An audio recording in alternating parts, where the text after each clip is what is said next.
Eu espero que vocês possam aproveitar essa aula, né? Se bem que com o professor Erisvando eles já começaram a ver introdução, né? Foi muito bem colocado esse tema por Artalho. É um tema que vocês vão ver, quando vocês forem para a universidade, o aluno, ele corre da matemática, né? E uma disciplinazinha de estatística, introdução à estatística, bioestatística, não sei o que, estatística. Nos cursos de graduação, vocês vão ver assim, depois vocês vão pensar nisso que eu estou falando, tá certo? Então, muitos ramos da matemática são importantes, sim.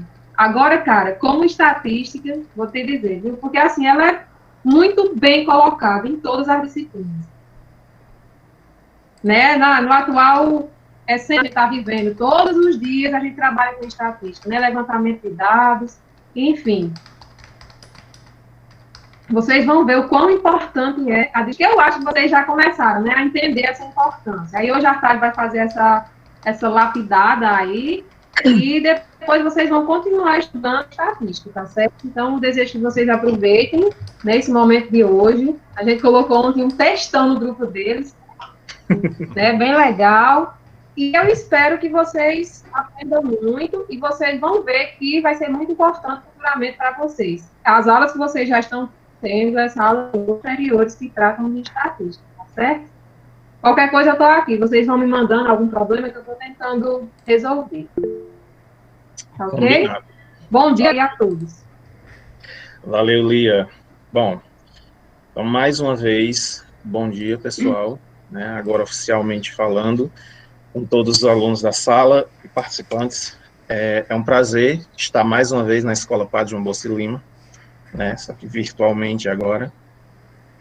E, para quem não me conhece, né, sou o professor Artalho, trabalhei na escola durante 5 anos, até o ano de 2017, e foi uma experiência magnífica para mim, né? Então, Padre João Bosco não é só um local de trabalho para mim, é uma casa que eu sempre gosto de voltar, principalmente quando eu sou convidado, melhor ainda, não é? Então, hoje eu estou aqui para falar com vocês um pouco sobre estatística descritiva, e, como Lia falou, né, é um conteúdo que precisa estar na nossa cabeça, porque ele está a todo momento, né, conosco, gostando ou não, querendo saber ou não, a estatística, ela faz parte, né, do dia a dia das pessoas.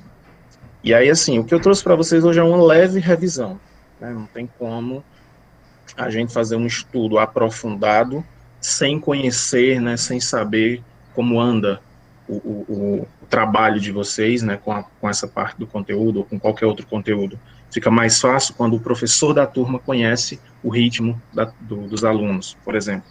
Então, para eu não trazer algo difícil demais ou complicado demais, né, me foquei em fazer uma leve revisão das principais técnicas, as mais usuais, dentro da estatística, certo? Então, a gente vai trabalhar no nosso dia de hoje da seguinte forma, né? Eu vou começar conceituando a estatística, né, e a importância dela, na sequência a importância dela e principalmente, né, a importância dela nos dias de hoje, porque, como o Lia bem falou, né, hoje a gente consegue ver por que precisamos aprender a trabalhar ou conhecer, né, as informações, os dados, sejam numéricos ou não, né, para poder tomar decisões melhores, né, para poder saber o que fazer com essas informações. E aí, dentro dessa importância, a gente faz uma abordagem bem rápida, bem simples, sobre o contexto mundial e o local, né? Nós todos aqui de Mauriti temos uma situação em que a gente consegue pensar, discutir sobre ela, baseado nos dados que nos são informados. E aí sim, depois disso a gente segue para as técnicas de estatística, certo? Então, eu preparei aqui coisas básicas, como já falei, trago alguns exemplos. Nesses exemplos, né, tem as soluções, mas eu deixei para que, de maneira que vocês possam interagir, ok? Os exemplos que eu trago, dentro das poucas técnicas que a gente vai ver, eu dou alguns segundos ou minutos e vocês podem resolver, né, participando pelo chat. É bem básico, né, vocês já trabalharam, vocês vão responder bem rápido, tenho certeza, só para a gente relembrar, né, e discutir como resolver, como fazer. E aí eu aconselho que vocês tenham próximo a vocês papel, caneta, lápis, o que quiser, só para a gente, né, poder interagir, tá bom? E aí vocês usam o chat para responder as questões que eu trago, ou se não virar uma confusão, né, podem ligar o microfone, ativar o microfone e responder, tá certo? E aí, na sequência, a gente finaliza com o que tiver que ser finalizado, tá bem? Bom, então vamos começar. Quando se fala em ciência da informação, né, a gente fala da estatística que ela é uma ciência, mas a ciência da informação, a gente não tem uma especificidade, né? Ela é uma área de conhecimento interdisciplinar. Ela não se delimita claramente a que campo de atuação ela pertence. A ciência das informações, né, a ciência da informação, de modo geral, ela não tem uma área delimitada. Eu paguei teoria da informação nos cursos de informática, enquanto eu estudava. Pessoas do jornalismo são da informação, né, propriamente dito, comunicação e informação. Matemáticos, nesse caso, pela estatística, são da área da informação. Então, não dá para a gente dizer, a ciência da informação é do ramo de exatas, é do ramo de humanas. Não, ela é de tudo. Ela é uma ciência totalmente interdisciplinar, certo? Pois é, a estatística é uma ciência que está presente em diversas áreas do conhecimento. Ciências médicas e biológicas, área econômica, área social, indústrias e mercado financeiro, né? Cursos de treinamento para a empresa, de recursos humanos, psicologias, né? Também ligado a recursos humanos ou não, todas as engenharias, tudo isso usa a ciência da informação. Conheço engenheiros, né, que têm doutorado dentro da engenharia, mas no seu trabalho principal atua como estatístico, trabalha apenas fazendo, apenas, né, a palavra ficou até num contexto complicado, mas trabalha fazendo, principalmente, o trato de informações ligado ao seu trabalho, à sua engenharia, ok? Então, é uma ciência muito vasta, muito grande, não dá para dizer que ela pertence a uma área de conhecimento só, ela pertence a todos. E aí a estatística é a ciência que se utiliza das teorias probabilísticas para explicar a frequência da ocorrência de um evento, de um fenômeno, tanto em estudos observacionais quanto em experimentos. E aí a gente faz isso, né, essas observações ou esses experimentos, para tentar modelar, para encontrar um modelo dessa aleatoriedade. Ou seja, a gente tenta encontrar uma fórmula, uma situação que eu consiga prever, né, estimar as próximas possibilidades. Então, essa ciência vai estar sempre trabalhando com isso, principalmente, claro. Tentar recolher informações para que dentro dessas informações a gente consiga encontrar um modelo que determine os próximos passos, que determine os próximos acontecimentos. E aí, ela também tem definição da seguinte forma, né? Ela trata de um conjunto de métodos apropriados para a gente coletar, apresentar, né, e analisar essas observações. Então, a estatística também, né, dentro da sua funcionalidade, ela vai trabalhar com coleta, organização, sumarização, né, um resumo, e a análise de dados que a gente está observando. Tudo isso com o objetivo de compreender a realidade desses dados. Por exemplo, nós temos agora na nossa aula 125, 126 participantes. Então, se eu fosse fazer uma observação de uma característica nossa aqui, eu ia ter 125 observações. Então, quando eu fosse tratar esses dados, né, eu não preciso apresentar todos eles. Digamos que eu fiz uma pergunta que vocês poderiam responder com sim ou não. E aí não é interessante, quando eu for divulgar esse resultado, dizer participante 1 disse sim, participante 2 disse sim, o 3 disse não, o 4 disse não. Lógico que a gente faz um resumo disso e apresenta apenas o que é interessante para essa divulgação. E essa apresentação, ela vai mostrar toda a realidade do grupo, né? Eu resumo, mas esse resumo, ele traz o essencial do grupo, ok? Então, ela pode ser dividida, a estatística ela vai ser trabalhada, né, de duas formas. Uma como estatística descritiva, que é a parte que procura os melhores métodos de coletar, ordenar, resumir esses dados, né, essas experiências, e a outra é a estatística experimental, né, que é a parte que fornece os métodos de analisar e interpretar os resultados. Okay? A descritiva ela vai tentar coletar e organizar, a experimental vai buscar analisar esses resultados para a gente poder fazer as comunicações, fazer as divulgações que precisa, certo? E aí a gente vai se ater hoje ao resumo, à revisão da descritiva, né? É só a parte inicial do trabalho. Só que antes de ir para as técnicas, vamos à parte que importa, né? Entender por que é que ela é importante. Bom, a estatística ela é importante porque nos dias de hoje, principalmente, tudo envolve estatística. Em algumas situações ela está evidente, né, na divulgação de dados com porcentagem, na divulgação de gráficos e tabelas, ela está ali explicitamente mostrada. Só que tem outros casos que não. Por exemplo, já na tomada de decisões, né, a gente pode não ver a estatística por trás dela, dessa decisão já tomada, mas ela está ali implícita. Ela foi utilizada para poder chegar àquele final, aquele resultado final. E aí, mesmo que você não queira saber sobre o assunto, né, ela vai estar ali te ajudando a entender, a compreender as situações. É igual à ciência como um todo. Mesmo que tenha pessoas que acreditem ou não, ela continua lá fazendo o seu papel de comprovar, né, de mostrar resultados, e aí a gente segue a vida a partir desses resultados. Toma decisões mais coerentes a partir desses resultados mostrados. Certo? As informações, elas estão por toda parte. Por exemplo, aqui na nossa aula, digamos que um aluno entrou no horário combinado, mas aí devido toda essa sala cheia de pessoas, ele saiu e ninguém viu. Só que aí, digamos que Lia queira saber, né, exatamente a hora que o aluno entrou e que saiu. Ela pode solicitar aos responsáveis pela parte técnica desse ambiente que a gente está, e nesse controle, né, com os técnicos, com os administradores, eles conseguem ver todas as informações dessa sala.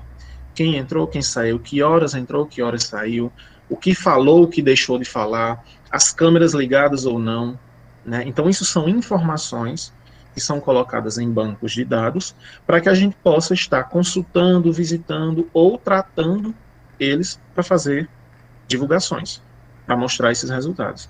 Então, assim, a gente hoje está em casa, mas todos os passos que você der diante da tecnologia, é possível que alguém detecte. Basta querer e basta saber onde procurar.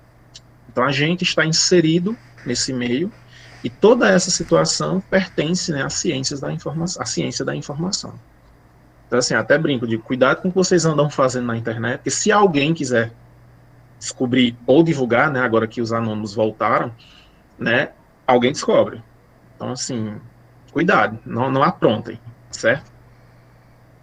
Eu gosto também de falar o seguinte, quando você aprende a estatística, mesmo que minimamente, você passa a entender o mundo de uma forma melhor, de outra forma. Você começa a questionar melhor as informações, você começa a ver melhor as situações, e aí toma as decisões mais acertadas, né? Podemos dizer assim. Por exemplo, né, eu queria contextualizar. Devido à situação mundial, fazer uso das ferramentas estatísticas é uma das alternativas mais precisas na tomada de decisões quanto ao combate ao vírus. Quando o Lia falou lá no início, né, que a gente está vendo agora, de fato, uma grande importância da estatística, uma situação é por conta da pandemia, claro. Se não fosse essa ciência das informações, né, a ciência dos dados, a gente não saberia que essa pandemia é tão grave. A doença pode não ser tão grave, mas a situação em que ela nos colocou é gravíssima.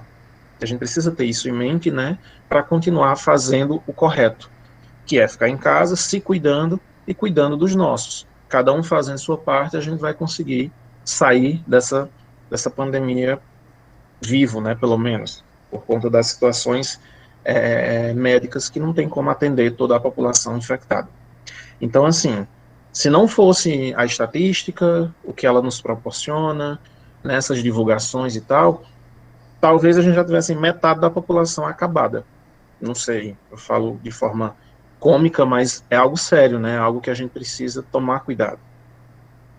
Por exemplo, eu trouxe aqui alguns gráficos que foram coletados no dia 19 de maio, né? Semana que vem faz um mês. E olha como estava o número de casos, né, em relação ao planeta Terra, naquela data. Nós tínhamos aí pouco mais de 320 mil mortos.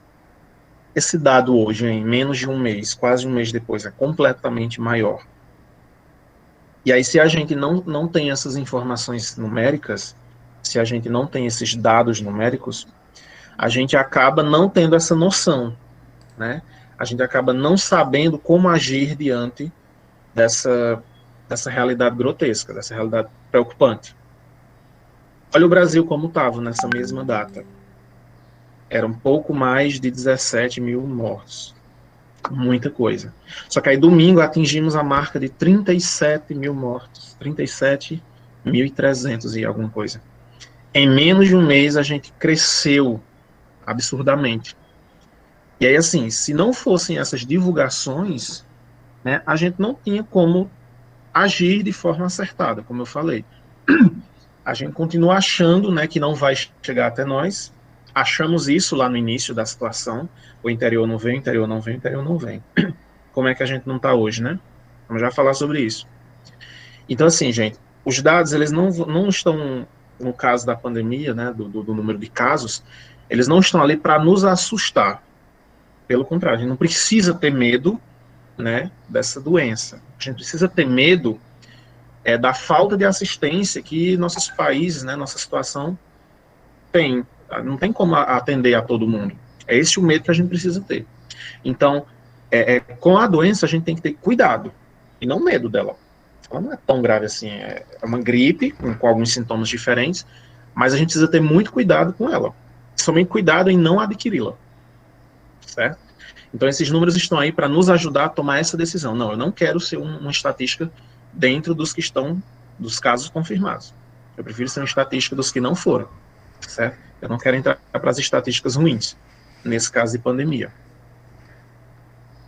Outro dado que eu trago, e é lá do dia 13, é em relação às escolas, à educação no mundo. No dia 13, eram 91% dos alunos ao redor do planeta sem estar indo para a escola, ou seja, quase 100% do planeta parou de estudar. Só na América Latina foi ainda maior, né? Foi 95%.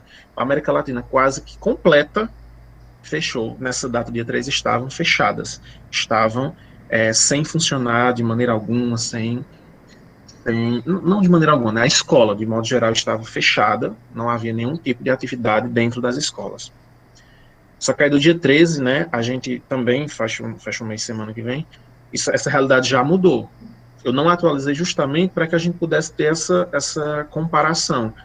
Diariamente, a ciência da informação tem que estar funcionando, para que a gente tenha realmente um panorama do que está acontecendo. E aí, do dia 13 de maio até hoje, com as técnicas de estatística, eles já conseguem prever como vai estar amanhã, no próximo mês, no próximo semestre. Enfim, eles vão fazendo uma projeção. É claro que não é preciso, né? Ninguém adivinha o futuro de verdade, mas é o mais próximo da verdade. Né? A estatística ela tem a sua margem de erro, para mais e para menos, mas ela nos mostra uma realidade que tem tudo para acontecer. Então, assim, do dia 13 de maio até a data de hoje, os estudiosos, né, os pesquisadores dos dados dentro de cada área de atuação já têm uma noção de como vai estar nas férias, de como vai estar em julho, em agosto, enfim, de como a gente vai estar em relação aos estudos e às escolas no ano de 2020. Eu, particularmente, se tivesse tempo de trabalhar só com isso, adoraria estar pesquisando e fazendo essas projeções. Eu sou um entusiasta da estatística, né, e eu acho isso maravilhoso. Poder coletar informações e projetar o que vai acontecer no futuro é algo que eu acho magnífico. Né? Isso é uma das técnicas da estatística, por exemplo, né, vocês conhecem bem, na climatologia. Né? A área da meteorologia trabalha com a estatística para prever o futuro, para prever como é que a natureza vai estar no fim do dia, amanhã, no mês que vem, se vai chegar furacão ou não. Tudo bem, Karen. Daqui a pouco a minha começa a fazer o mesmo. Eu espero que não, né? O professor saindo e voltando é complicado. Mas, enfim, voltando para a estatística, ela tem essa grande importância porque ela vai poder, né, nos ajudar nessas modelações, nessas ideias, né, do que vai acontecer amanhã. E não é para que eu mostre e decida por todo mundo, mas eu, enquanto cientista, eu posso mostrar, e aí as autoridades, os nossos representantes, ou mesmo a população, né, a sociedade civil, tomem as suas decisões. No caso de pandemia, por exemplo, vamos fazer um exemplo mais prático e mais próximo da nossa realidade. Todos os outros países que já estão flexibilizando, né, a quarentena, eles já viram os seus dados começar a cair, né? O número de casos, seja confirmados, seja de morte, começou a diminuir de uma forma gradativa, graças aos cuidados que todos os países estão tendo. E aí, por conta disso, né, eles começaram, não, vamos tentar, vamos ver o que acontece. Na França, por exemplo, eles voltaram com as aulas, mas aí depois que as aulas voltaram, o número de casos começou a subir de novo. Aí eles quarentena de novo, escola nem pensar. Escola vai ser a última etapa de retorno. A estatística, ela trata dados, certo? Uma pergunta aqui no chat, né? Qual é a diferença entre a estatística e a probabilidade? A estatística, ela trabalha com as informações, é uma sequência, uma série de técnicas para tratar os dados, certo? Isso falando de forma bem grossa, bem grotesca, digamos assim. Né? Não está muito técnico, não, mas para resumir seria isso. Ela trata os dados para coletar, para reunir, para apresentar, para divulgar, enfim. A probabilidade é uma situação onde você calcula as chances de algo acontecer, certo? Então, podemos resumir dessa forma. Por exemplo, a estatística usa da probabilidade para acontecer, ok? E a probabilidade acaba usando algumas técnicas, como a porcentagem, por exemplo, né, dentro das suas ferramentas.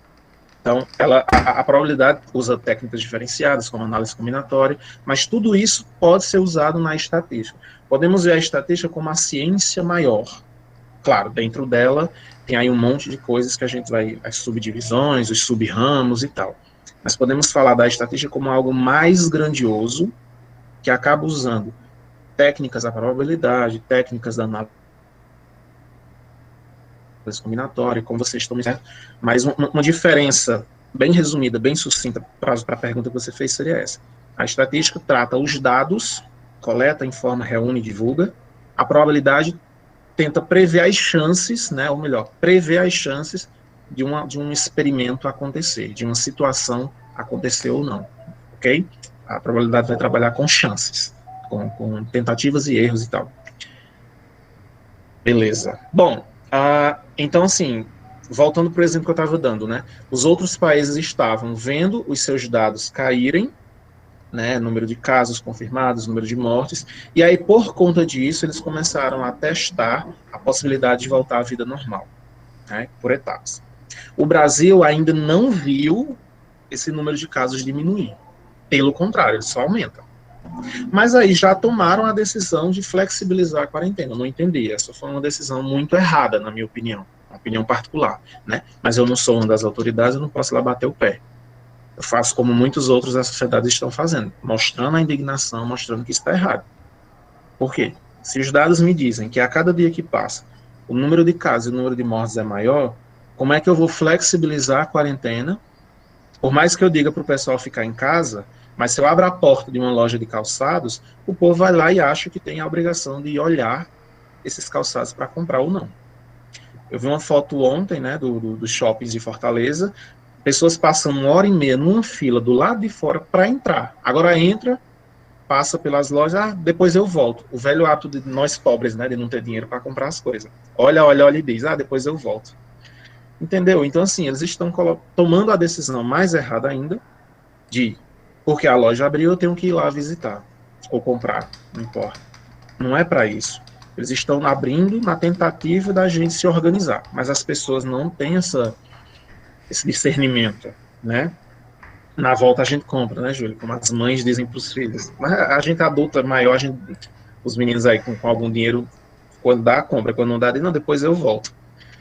Então, assim, eu acho que essa decisão do Brasil foi completamente errada. Não é um momento para a gente flexibilizar. Pelo menos assim, o nosso número de casos não baixou em momento algum. Só aumenta, não é?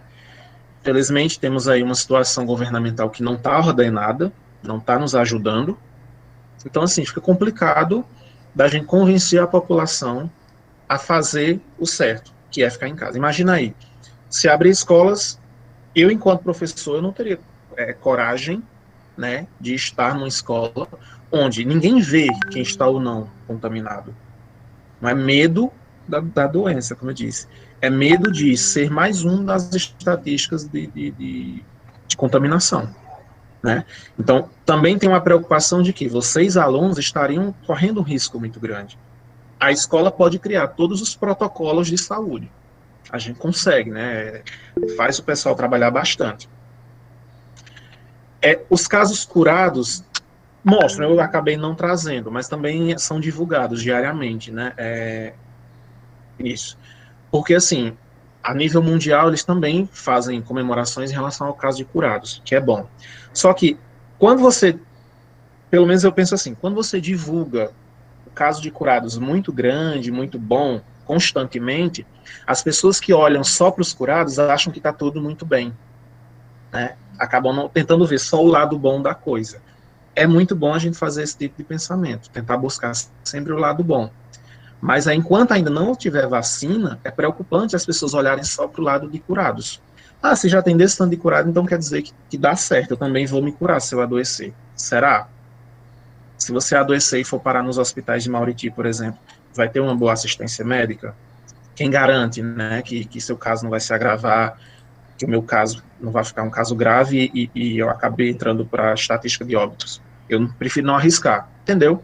Então, assim, divulgar é preciso, mas dar ênfase pode confundir as pessoas, principalmente as pessoas que não têm, né, não tiveram oportunidades de educação como vocês, como eu tivemos, ok? E aí eu até faço um apelo. Como nós que tivemos acesso à educação, como nós aprendemos, estudamos muito mais do que nossos pais, por exemplo, todos esses casos, né, não são dados a atenção para que as pessoas não interpretem errado. Elas podem achar, nossos idosos, né, teimosos que nem criança. Se eles veem a ênfase no caso de curado, eles podem botar na cabeça que vai se curar também. E aí, para você convencer uma pessoa dessa que o número de doenças é maior, que o número de mortos é grande, vai dar trabalho, entendeu? Aí é mais por isso que não se dá muita ênfase.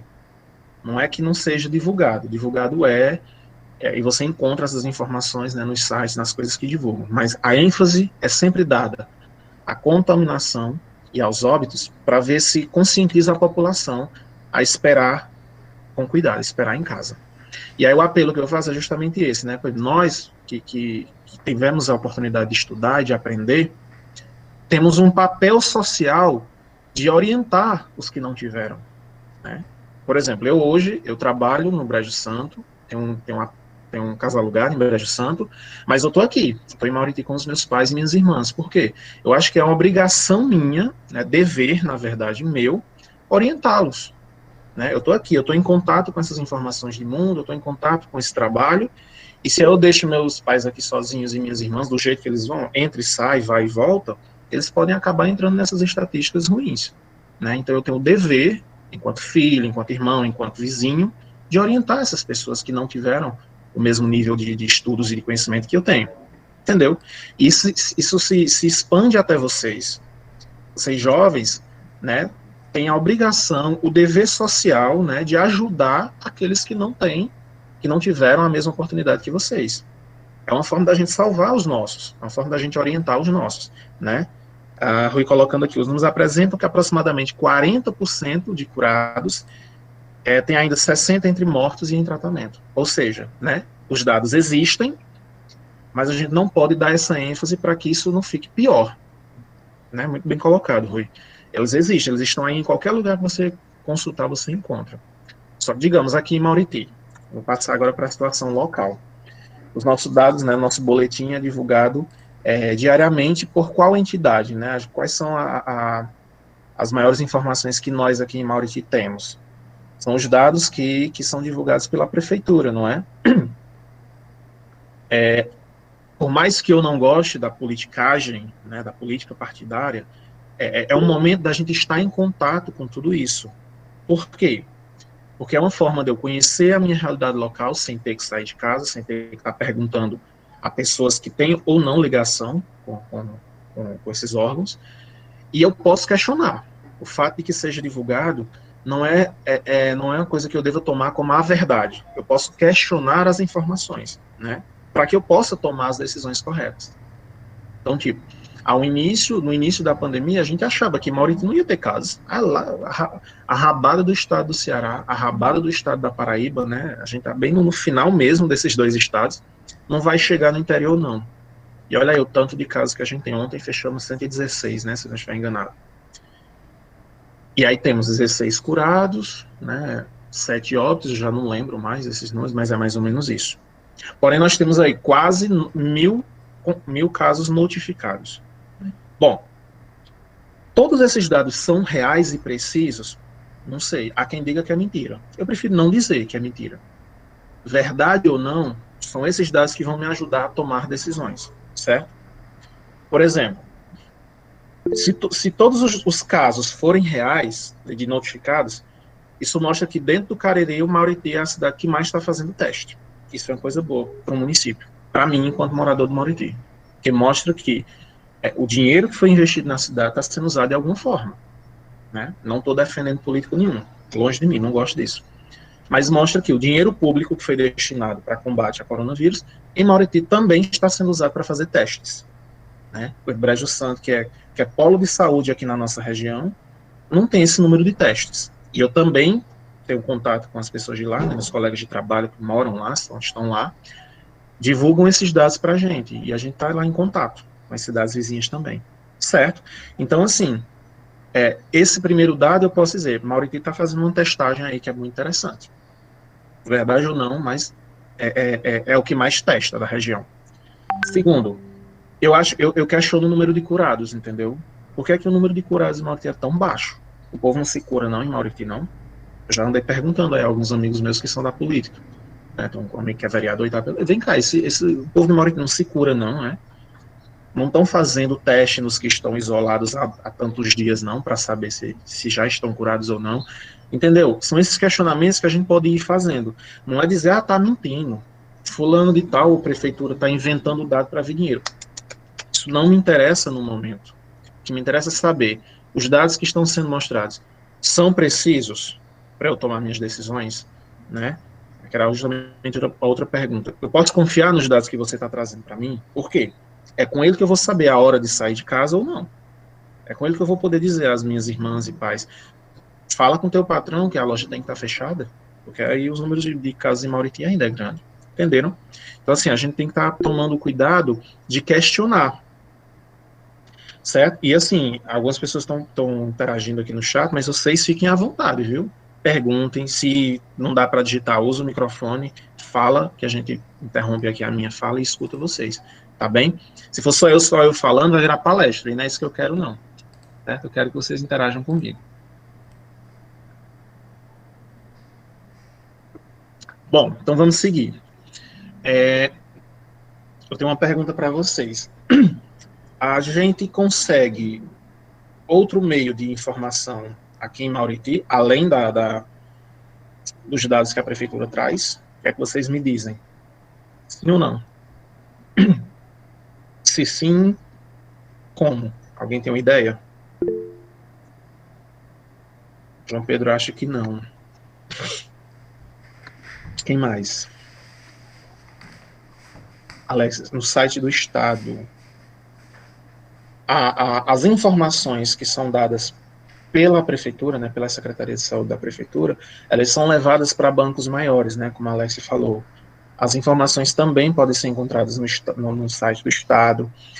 Muitas informações estão na rádio, não só nas entrevistas, né, que os funcionários da prefeitura vão lá no Jornal do Meio-Dia, como também ao longo da programação, eles acabam divulgando também os boletins, reforçando, né, os comunicados da prefeitura. Por isso, assim, que é sempre bom a gente se manter conectado, já que temos que ficar em casa, para que a gente fique nas redes sociais não só para as diversões e para as aulas, né? Eu sei que vocês estão em contato constante com os professores, trabalhando, mas no momento que não estiver, até para mudar um pouco o pensamento, né, e a rotina, vai em contato numa rádio, ver o que é que está acontecendo, não só em Mauriti, dá para ver também o que está acontecendo nas cidades vizinhas, é para você saber, né, orientar, como eu disse, as pessoas que estão ao nosso redor. Né? Por exemplo, eu semanalmente vou no Brejo Santo, preciso ir lá, porque senão a minha casa é engolida pela poeira e pela traça. Eu tenho que ir lá pelo menos limpar. Então eu vou, não tenho contato com ninguém, entro no meu apartamento, limpo, fecho e volto. Uma vez por semana eu faço isso, mas é sem contato com ninguém. A minha vizinha pergunta, e tua cidade? Está lá, só aumentando o número de casas, mas ó, é 2 metros de distância dela, porque eu não sei se ela tem também, e nem quero correr o risco de estar levando algo para ela, né, dos vizinhos que moram comigo. Então, assim, é bom também ver o que está acontecendo ao nosso redor, e aí ficar nas redes sociais somente com aulas, ou com as redes sociais para diversão, TikTok, que eu já não aguento mais, não é tão bom, né? A gente pode variar um pouco também e aumentar um pouco a nossa responsabilidade e maturidade, certo? Bom, falei, mas ainda não trabalhamos, né, a estatística. Então vamos começar a fazer isso agora. E aí eu peço que vocês se preparem, né, para as perguntas que eu quero resposta. Eu quero ver esse chat aí bombando com os resultados de vocês, tá bom? Usem calculadora, se for preciso, tá bom? Não tem por que não usar. A calculadora é um instrumento tecnológico que a gente precisa fazer uso dele. Só não podemos nas provas, né? Mas longe das provas a gente pode sim. Desde que saiba o que está sendo feito, claro. E aí a gente vai começar a falar da estatística descritiva da seguinte forma, né? Essa parte é um ramo da estatística que aplica várias técnicas para descrever ou para resumir os dados, certo? Sumarizar, como eu falei, é você organizar, resumir e apresentar somente o que é interessante falar. E aí algumas técnicas que se utilizam dentro da estatística descritiva são a utilização de gráficos, né? Eles são usados em vários tipos para a gente sumarizar e apresentar esses dados. Quem pode me dizer os tipos de gráficos que a gente conhece da estatística descritiva? Vamos lá, responda no chat. Barra. Ótimo. Barra, que mais? Pizza. Pizza. Pizza. Que mais? Foi 2. Mais alguém? Gráfico de linha também. Gráfico de linha, muito bem. Colunas. Kelly colocou setores. Gente, o gráfico de pizza, né, que a gente conhece, é o gráfico de setores. O nome setores é o nome técnico dele, ok? Por exemplo, você vai fazer uma apresentação de trabalho, técnica e tal, usar o nome setores, ele dá uma qualidade a mais ao que você vai apresentar, certo? Mas o nome pizza também é correto, é o mais usual, inclusive, na literatura, né, das escolas, ok? Então, setores, pizza, mesmo gráfico. Linhas, falaram aqui, colunas. Existem outros que a gente não utiliza, né? Não utiliza muito. Gráfico em rede é um deles, né? Uma série de informações. E o gráfico de pontos, ok? O gráfico de pontos, ele não é muito usual, principalmente aqui no Brasil, não sei porque lá em Portugal o pessoal usava muito mais, na escola. Mas a gente não trabalha muito com gráfico de pizzas, de pontos, perdão. Ótimo. O que eu queria falar é o seguinte, a gente não vai trabalhar as técnicas de gráficos, né, construção nem nada, vocês já conhecem. Pictograma é outro que é muito utilizado, mas não muito na escola, a gente vê mais nas divulgações da mídia, né, jornalismo e tal. O pictograma é mais utilizado. Os gráficos, pessoal, é uma parte da estatística que está em todas as matérias, em todas as disciplinas, em todas as áreas de conhecimento. Ele sempre vai ser cobrado, ótimo, Lia, né? Lembrando aí dos histogramas, eles sempre serão cobrados nas provas do Enem, nas avaliações externas de modo geral. A leitura e interpretação de gráficos é uma das habilidades mais básicas da estatística, né?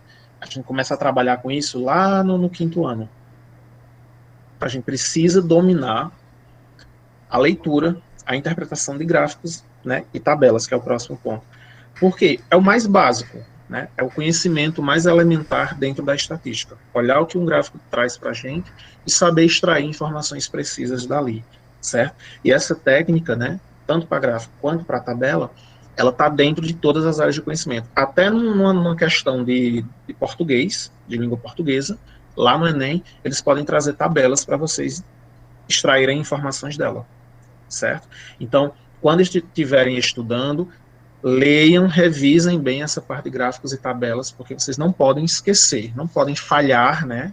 Claro, não poder falhar não como uma imposição, mas se você aprendeu bem, né, você tem que ser bom e conseguir extrair as informações dos gráficos e das tabelas, tá certo?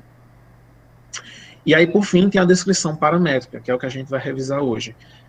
Nessa parte, a gente vai fazer a estimação, né, o cálculo de valores de alguns parâmetros que assumem, né, o papel de complementar a descrição. Ou seja, eu tenho um conjunto de dados, então, para não trabalhar com aquele monte de informação, eu vou trabalhar apenas com parâmetros. Eu vou buscar alguns parâmetros naquele monte de dados para apresentar a informação que eu quero, de maneira resumida, e que sirva, né, para todos os dados que estão ali presentes. Por exemplo, essas medidas, né, normalmente são usadas para descrever esses dados. São duas. São as medidas de tendência central, chamadas de média, mediana e moda, e também as medidas de dispersão, ou seja, a variância e o desvio padrão. Né? Vocês lembram dessas 5 medidas? Não lembram? Todo mundo aqui já estudou, né, a parte de estatística descritiva, então vocês lembram bem o que é média, mediana, moda, variância e desvio padrão, certo? Então bora fazer conta. Não, só esses 3. Só média, mediana e moda? Ótimo. Pronto, então variância e desvio padrão são 2 outras medidas, né, que servem para a gente informar, trazer dados sobre os dados, ok? Trazer uma determinada informação sobre o conjunto de dados. Oi, Lia. Eles estavam terminando a parte de geometria analítica. Sim. Aí, Erisvandro iniciou, eu acho que agora, após as provas, aula de estatística. Então, eles viram a parte introdutória, eles falaram aí que já viram média, modo mediana, né? Eu acredito que desde o padrão de variância, talvez até o final de junho, eles possam ver, viu? Ótimo, então a gente vai fazer aqui uma pincelada mais inicial, e aí quando o professor estiver trabalhando, né, aprofunda. É até bom que ele pode seguir, né, mais a fundo, porque vocês já vão ter visto essa parte conceitual de início, que não vai ser bem assim, a gente não vai se aprofundar, né, eu vou dizer o que é, trazer a fórmula e mostrar o tanto de conta que a gente acaba fazendo, tá bom? Mas não se assustem, vai dar certo. Ok, então vamos lá. Antes dessas medidas propriamente ditas, eu quis revisar um pouco, né, do que é que a gente precisa ter para dominar a estatística como um todo. Quando eu vou trabalhar qualquer conteúdo na matemática, eu acabo resgatando, né, ativando outras técnicas da matemática que eu já aprendi. Isso faz parte do nosso processo de aprender. Né? Para eu aprender algo novo, eu tenho que mostrar um pouco do que eu já aprendi anteriormente. Seja na hora de resolver uma conta, seja na hora de entender melhor um conceito, enfim. E aí eu trouxe aqui 5 conteúdos, né, utilizando a nossa nova matriz de referências da matemática, que não é mais só os descritores do SPAES, nem só as habilidades do Enem, a gente acabou juntando numa matriz nova, que envolve também competências, né, da BNCC, que é o nosso maior documento de estudos hoje. E aí eu trouxe esses 5 conteúdos que vocês precisam resgatar, né, deixar a mente apurada para conseguir compreender bem as técnicas da estatística, certo? Esses conteúdos são operações com números inteiros, fiz um resumo assim bem direto. O que é operacionar números inteiros?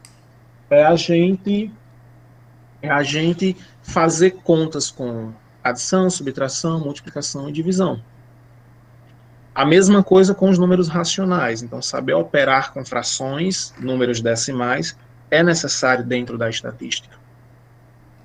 Fazer relação entre proporcionalidade numérica, né? Comparar números, tanto na construção de gráficos, como na hora de interpretar os dados de uma tabela, ou os dados de um cálculo, né, das medidas de tendência central. Então, saber grandezas diretamente proporcionais ou inversamente proporcionais para calcular porcentagens, para calcular algumas outras medidas, é muito importante. relação de semelhança entre figuras geométricas, né, essa aqui já entra para o conceito da geometria, para nos ajudar na hora da construção de gráficos, principalmente no gráfico de pizza, né?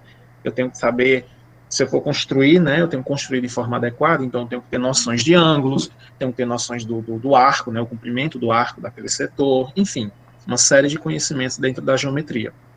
E também, né, a parte que envolve as funções de primeiro grau, né, funções lineares, vão ser muito úteis na hora da construção de tabelas, né, para que eu faça as projeções de novos resultados, enfim, consiga compreender como aquela tabela vai se comportar, como aqueles dados vão se comportar ao longo, né, do número maior de experimentos, por exemplo. E aí esses 5 conteúdos, né, nos ajudam a dominar melhor, a compreender melhor esses dois. O S15, que tem a ver com as ferramentas estatísticas, né, dentro da ciência da informação, e o S16, que tem a ver com as metodologias de uso probabilístico, né, saber usar análise combinatória, saber usar arranjos, saber usar técnicas de probabilidade mesmo, tudo isso, né, está dentro do estudo, do trabalho com as informações, certo? Com os dados. Então, revisar, não quer dizer que você vai revisar, não, vou ter que voltar a estudar lá os conteúdos do início do primeiro ano. Se você tiver tempo para isso e se dedicar, ótimo, porque você vai ficar mais fera ainda. Mas é importante saber que quando você estiver trabalhando com os conteúdos da estatística, na hora que empancar, é sinal que você precisa resgatar, voltar atrás um pouco, né, de conhecimentos matemáticos para poder seguir avançando, tá bem? Tenham sempre isso em mente. Então, vamos começar a falar do primeiro ponto, que é a porcentagem. Né? Ela, como eu disse, não é, as medidas são 5, mas a porcentagem é algo que está atrelado, né, diretamente à estatística. Né, naqueles dados que eu trouxe, por exemplo, sobre o número de escolas, né, abertas ou fechadas no mundo, eram dados que apresentados em porcentagem. Então, eu tenho que dominar as técnicas de porcentagem também para compreender melhor as informações dadas pelas ciências dos dados, né, pela estatística. Então, em porcentagem, nós temos o quê? Entendemos por porcentagem a razão centesimal utilizada para expressar situações, envolvendo valores comparativos. É uma razão, né, sobre o 100, aquele valor sobre 100, para a gente fazer uma comparação entre um dado e esse novo dado que eu quero descobrir. Essa técnica, né, a porcentagem em si, ela possui aplicação em muitas áreas, em vários ramos, mas principalmente na situação comercial, né, a estatística e também as situações comerciais. Por exemplo, a gente estuda aí juros simples e juros compostos, que é dentro da matemática financeira, mas é porcentagem. A todo momento a gente está ali trabalhando com porcentagem. E aí o uso da porcentagem é vasto, né, como eu já falei. Então, todas as ciências também utilizam a porcentagem na hora de fazer divulgação de dados, por exemplo. E aí eu vou passar isso para a gente não se ater muito a isso. Como é simples, vamos direto para um exemplo. Eu trouxe aqui 3 exemplos de porcentagem, bem rápidos, né, e aí eu quero que vocês me ajudem a resolver. Minha escola tem 1.200 alunos. Desses, 40% estudam à tarde. Quantos alunos estudam à tarde nessa escola? Quero que vocês me deem o resultado aí pelo chat. E aí, se sentir à vontade, mostra pra gente como é que vocês resolveram.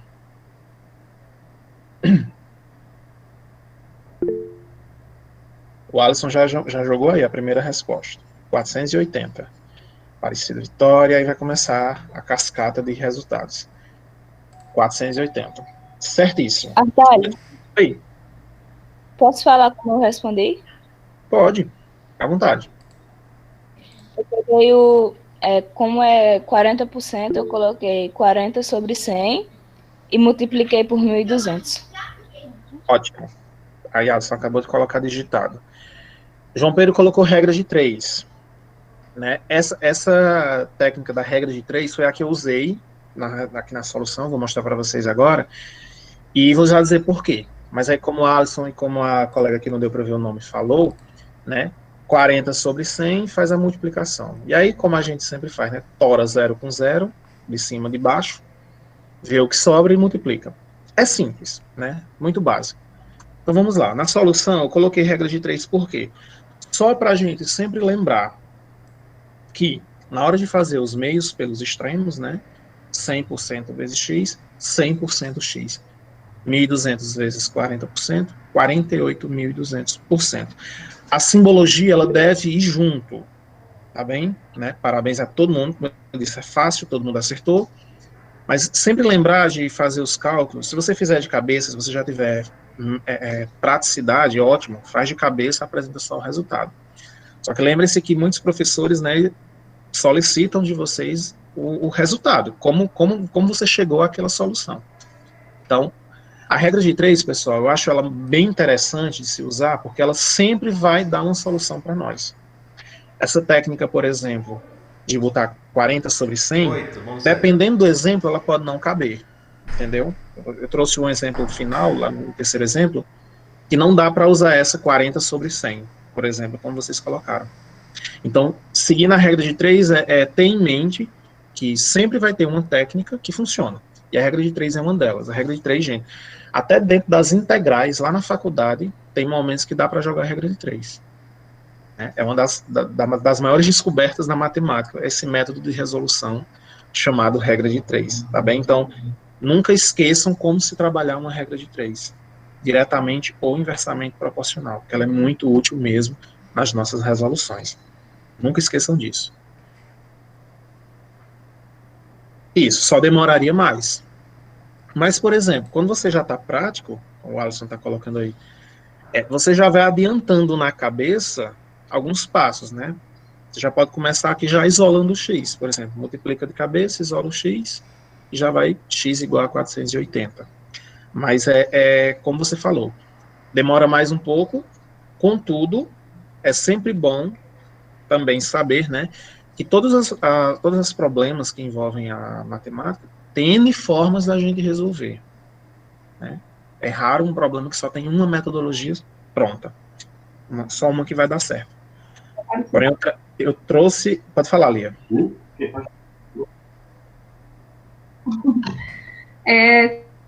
Assim, é importante, quando eu estava na sala de aula, ainda hoje, quando eu faço aula da monitoria com o Rafael, antes eles aprenderem as técnicas. Porque, tipo, se ele aprende 3, então ele vai julgar aquela que é mais fácil, que é mais rápido, que leva à resposta correta. Então, assim, pessoal, a dica que eu dou para vocês, acho que a Thalia também vai sugerir, aprenda aquela que é correta, que você pode aplicar e chegar a um resultado mais rápido, né? Contanto que o resultado seja correto. Até porque, tipo, eles vão submeter a um exame, esse exame, né, o Enem, avaliação externa, vai definir muita coisa na vida deles, e aí tem muito pouco tempo para uma questão. Então, vai ter aquela questão que só em olhar, ele não vai precisar fazer nenhum cálculo, se ele aprendeu a teoria direitinho, né? Vai ter aquela que vai dar um pouquinho mais de trabalho, mas quando ele aprende as técnicas de resolução, então dentro daquela questão ele escolhe uma e já era. E assim, pessoal... Regra 3 é mega importante. Essa outra regrinha também é fácil de usar, sabe? Só que, assim, a gente tem que ter o cuidado, né? Ela não funciona. Mas né? a regra de 3, ela é show. Isso. Eu trouxe a regra de 3, porque assim, eu coloquei 3 exemplos diferentes, e nos 3 ela funciona. A técnica que é apresentada pelos alunos, né, por vocês, alunos, em uma delas não vai funcionar. Então você vai acabar tendo que lembrar de outra forma. Eu comecei a trabalhar como professor de matemática em 2010, né, já tem 10 anos. E aí eu nunca esqueci uma aluna que disse que ela só sabia fazer regra de 3. A única coisa de matemática que ela aprendeu. Tanto que ela tentava jogar regra de 3 até em matéria que não era de matemática, até em história. Eu vou inventar uma regra de 3 aqui para resolver uma questão de história. Eu digo, bom, não sei o que é que você vai fazer, né? Se acertar, parabéns, mas regra de 3 ajuda nas exatas, ok? Mas, gente, a física usa muito, né? Como a professora Rafaela está colocando aí, usa-se muito a regra de 3. Eu falo isso porque, assim, a regra de 3 é uma metodologia de resolução, né? Que é como se fosse a maior, merecia o Oscar, né, o Nobel da Matemática, quem desenvolveu ela, quem formalizou esse método, porque ela é muito útil mesmo, ela serve para tudo, dentro da área de exatas, para se resolver grandes problemas da matemática, certo? Então, a gente acaba lembrando primeiro dela por isso. Quando você adquire muita prática, aí você consegue encaixar outras metodologias mais rápidas, né, como essa que vocês apresentaram. Mas a regra de 3, ela é a mais importante, porque ela é sistematicamente uma que vai funcionar, ok? Então, só tenham isso em mente. Não quer dizer que devem parar de usar de vocês, jamais. Como o Lia bem frisou, use a que você tem mais praticidade, porque você faz de forma mais rápida, né? E aí você ganha pontos dentro do tempo limite para resolver as demais questões. Exemplo 2, bem rápido. Uma loja oferece um relógio no valor de R$70. Pagando à vista, há um desconto de 20%. Qual o preço a pagar com desconto? Bem simples.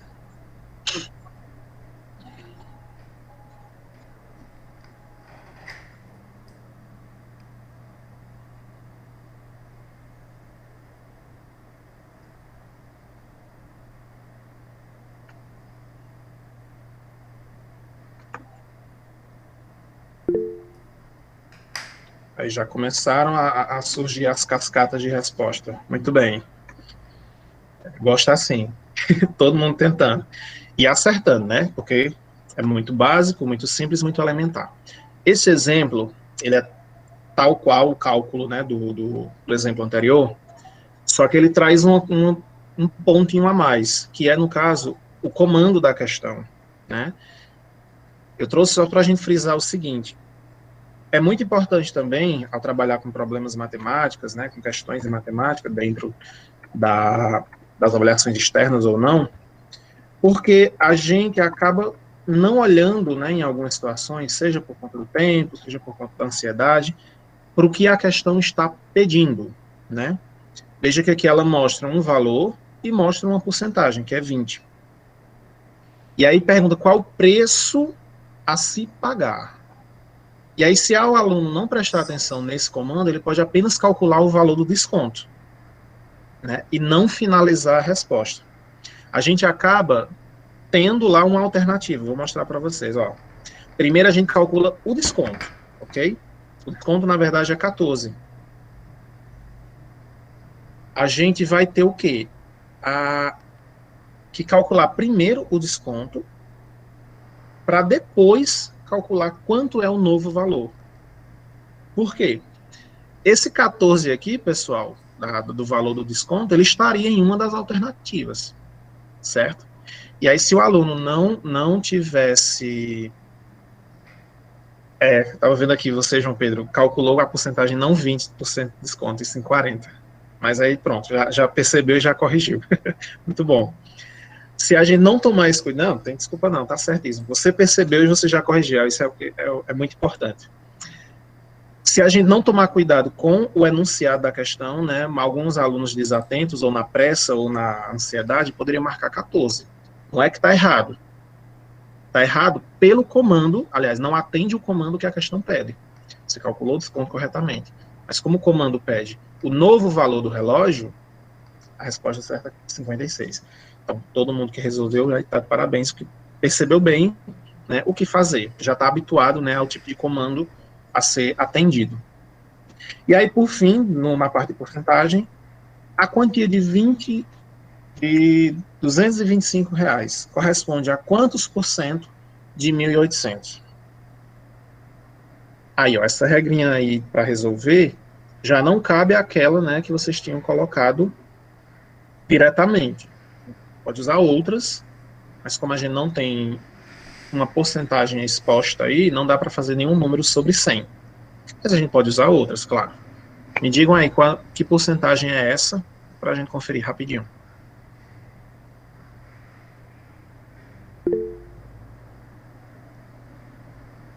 Muito bem, Patrícia. Tá quase certo. Vou já dizer por quê.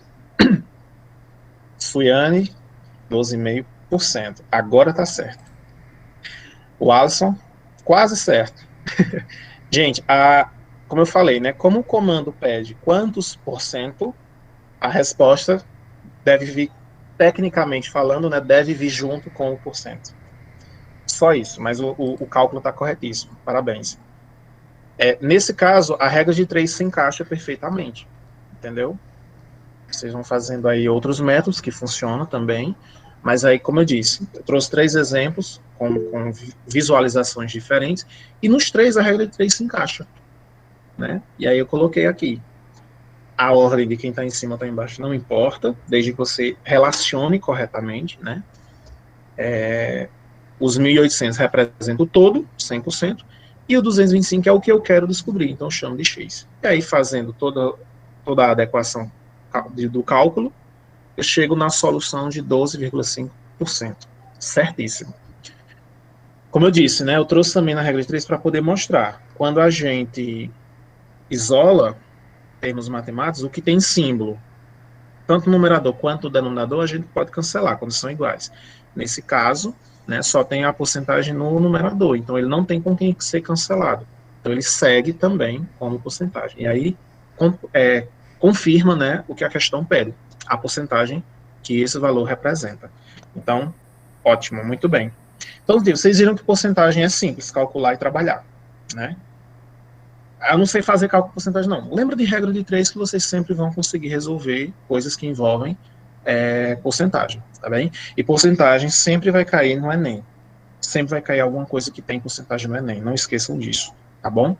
Então, reforcem bem as técnicas de porcentagem de vocês, minimamente. O importante é que vocês aprendam um pouco, para que quando surgirem problemas que têm porcentagem, seja em matemática ou não, vocês consigam tirar de letra, tá bem? Então vamos para a próxima. Agora sim. Agora a gente vai fazer a revisão da primeira medida de tendência central.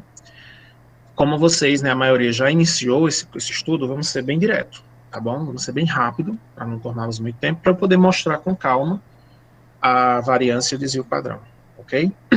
Então, assim, a primeira delas é a média. A média, aqui eu representei por ME, mas geralmente trabalha-se com X barra, né?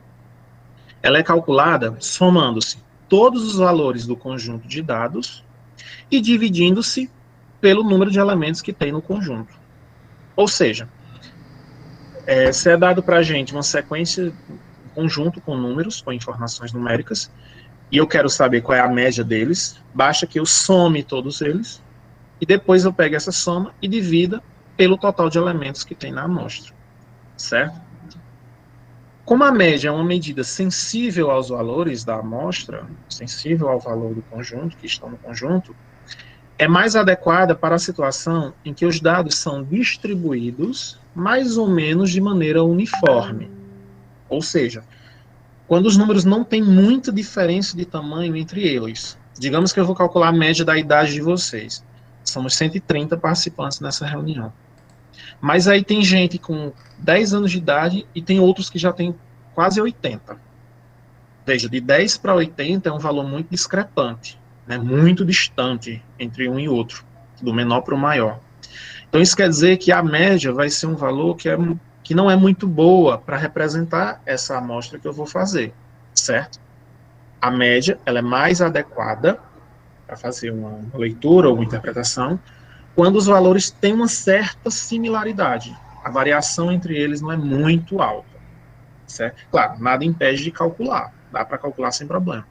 Só que, no exemplo que eu dei, né, do 10 para 80, eu calculo a média, mas você vai dizer, a média dos participantes é de 49 anos. 49 é um número bom para representar os que têm 10 anos? Não é, é muito longe, né? Então é só isso que eles falam em relação à sensibilidade da média, certo? A fórmula da média, pessoal, é essa que está aí. Aqui ela está na forma básica, né? Eu posso transformar ela aqui em algo mais matemático, usando algumas somatórias e tudo mais, só que eu preferi não trazer, para não misturar juízo com tanta fórmula. Essa é a fórmula da média, a fórmula básica da média. x1 mais x2 mais x3 mais todos os x que tiver, dividido por n. ME, como eu já disse, representa a média, né, a nomenclatura que eu usei. Os x representam os dados que eu tenho, os valores que eu tenho, todos eles. E o n representa o total de números que eu tenho, né? Se a minha amostra tiver 80 dados, então n é 80. Se a minha amostra tiver 129, como na nossa sala agora, o n é 129, e assim por diante. E eu coloquei aqui uma observação, né? A média ela usualmente, né, são 3, digamos, no nível elementar de conhecimento de ciência. A média aritmética, que é essa que eu mostrei aqui na fórmula, que a gente usa. A média ponderada, que também é muito usual, ela envolve algumas técnicas, por exemplo, números repetidos, eu não preciso somá-los, digamos que, em termos de idade, apareceram 7 alunos com a idade 14. Eu não preciso escrever 14 mais 14 mais 14 mais 14 mais 14, as 7 vezes. Eu posso colocar dentro de um parênteses 14 vezes 7, que aí já ajuda. Isso é uma das atribuições, né, dentro da média ponderada. Ou a média harmônica. A média harmônica, gente, ela é trabalhada quando você vai calcular a média de valores que são inversamente proporcionais. Na física, por exemplo, né, trabalhar com tempo e distância, o tempo diminui, a distância aumenta, coisas desse tipo. Então, fazer cálculos com média harmônica, né, envolve mais conhecimentos e aplicações em outras áreas. Então, a gente usa mesmo, matematicamente falando, a aritmética. Vocês, por exemplo, todo ano vocês usam muito a média, né? Lá no quarto bimestre, para calcular a média de vocês, antes da divulgação oficial dos professores, vocês já estão calculando para saber se vai ficar na recuperação ou não, quantos pontos está devendo ou não, né? Se já passou de ano ou não. Então, todo mundo já sabe como calcular a média, meio que implicitamente, não é? A média ponderada é muito usada, por exemplo, na faculdade, né? O cálculo da média nas universidades normalmente é uma média ponderada, certo? A gente não usa muito a média aritmética para fazer as notas na faculdade, não. Usa-se a ponderada. Tem regras diferentes para cada universidade, mas normalmente a ponderada é a mais utilizada. Então, pronto. Eu vou falar isso de média porque é básico, é elementar. E aí já trago um exemplo para vocês me responderem. Os jogadores de uma equipe de basquete apresentam as seguintes idades: 28, 27, 19, 23 e 21 anos. Qual é a média de idade desta equipe? Um exemplo bem simples, coloquei poucos números, né? Quando vocês forem trabalhar média aí com o professor e tal, as amostras serão maiores, e eu espero que sejam, né? Porque aí fica melhor de você treinar as suas técnicas. Mas aqui para nossa revisãozinha eu trouxe um exemplo simples. Qual o resultado, pessoal? Vamos lá.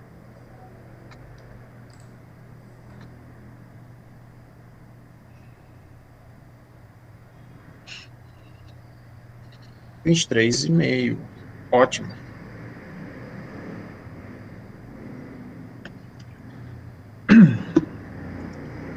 Fácil, né? Perfeito. Os colegas já estão botando aí no chat. Muito, muito fácil. E aí só usar a fórmula que eu disse, né? Soma tudo em cima, coloca o total de elementos embaixo, e aí feita as contas, 23,5. Perfeito. Muito bom, gente. Não trouxe um outro exemplo porque é elementar demais. Um outro exemplo seria a mesma coisa com um número maior de elementos. Então, não vi necessidade, tá bem? Mas estudem, treinem, vejam exemplos diferenciados nos estudos de vocês para aperfeiçoar a técnica do cálculo da média, certo? Bora para a próxima. A próxima é a mediana. A mediana, aqui eu representei por MD, ela representa o valor central de um conjunto de dados. Ou seja, ela representa o termo que divide a nossa amostra em quantidade de números iguais, né? Bem no meio. Ela vai dizer quantos tem a mais, quantos tem a menos, certo? E quais são esses termos, claro, também. Para a gente calcular a mediana, é necessário, né, colocar os valores em ordem. Ótimo, já vamos aí para as técnicas. É necessário, primeiramente, colocar os números de forma ordenada. Alguém sabe qual o nome dessa técnica? Ordenar os dados dentro do cálculo da mediana.